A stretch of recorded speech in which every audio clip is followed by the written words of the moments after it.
விஷயங்களை மட்டும் சொல்லி பாதுகாப்பாக இருந்துக்கோ, அலர்ட்டாக இருந்துக்கோன்னு சொல்லுவான். அப்படி சொல்லி ஆதாம் ஏவாள் மரணத்தை தழுவிக்கிட்டாங்க. அது கர்த்தருடைய சித்தமே இல்லை.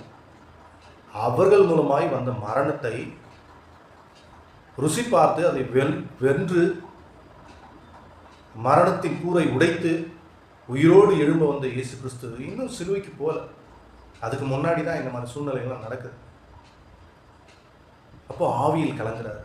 இந்த மரணம் என்னையும் என் பிள்ளையும் பிரிச்சிடக்கூடாது எந்த சூழ்நிலையிலும்.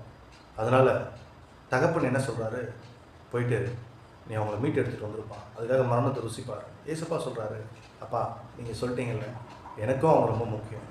நான் கண்டிப்பாக போய் மரணத்தை ருசி பார்த்து மரணத்தின் கூரை உடைச்சி, மரணம்னு ஒன்று தகப்பனுக்கும் பூமியில் உள்ள பிள்ளைகளுக்கும் உறவை பிரிக்கக்கூடிய பாலமாக இருக்கிறதை உடைச்சி போட்டு அவர்களை உங்களோட இணைச்சிடுறேன். நான் என்னுடைய ரத்தத்தை சிந்தி அவர்களை மீட்கிறேன். பரிசுத்த ஆவியானவர் அவர்களை தொடர்ந்து உமக்குள்ளே நடத்தி பரலோக ராஜ்யத்துக்கு கொண்டு வந்து சேர்ப்பார் அப்படின்னு எல்லாம் பிளான் பண்ணி தான் வர.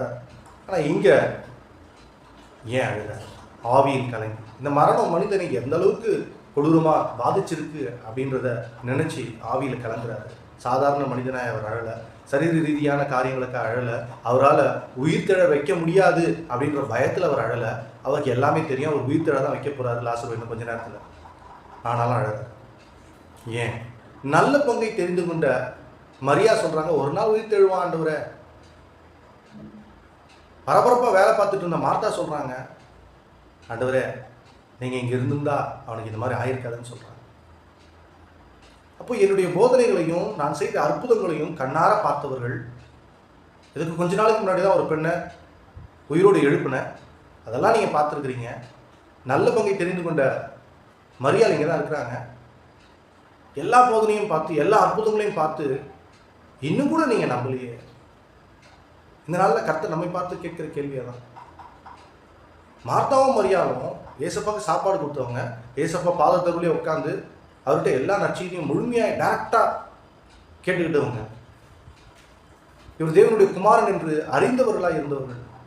ஆனாலும் விசுவாச குலைச்சல். ஏன்னா உலகம் சொல்கிற காரியம் மரணம், அதை எப்படி யாரால முடியும் அப்படின்னு கடவுளே சந்தேகப்படக்கூடிய ஒரு சூழல். கர்த்தர் ஆவியில் கலக்கி 4 நாள் கழிச்சு வந்திருக்காரு. ஆண்டவரை நாத்தடிக்க ஆண்டவரை, ஆண்டவர் சூழ்நிலை ஒரு மாதிரி இருக்க ஆண்டவரை, ஆண்டவர் இதெல்லாம் சாத்தியம் இல்லை ஆண்டவரை நான் ஆண்டவர்கிட்டே சொல்லிட்டு இருக்காங்க. விசுவசிக்கிறவனால் எல்லாம் கூடும் அப்படின்னு சொன்ன ஆண்டவர்கிட்ட முடியாது, நடக்காது, நடக்கவே நடக்காது, இது எப்படி சாத்தியம்ன்ற பேச்சுகள்லாம் பேசிகிட்டே இருக்காங்க. ஆவியில் கலங்கி. நான் நினைக்கிறேன்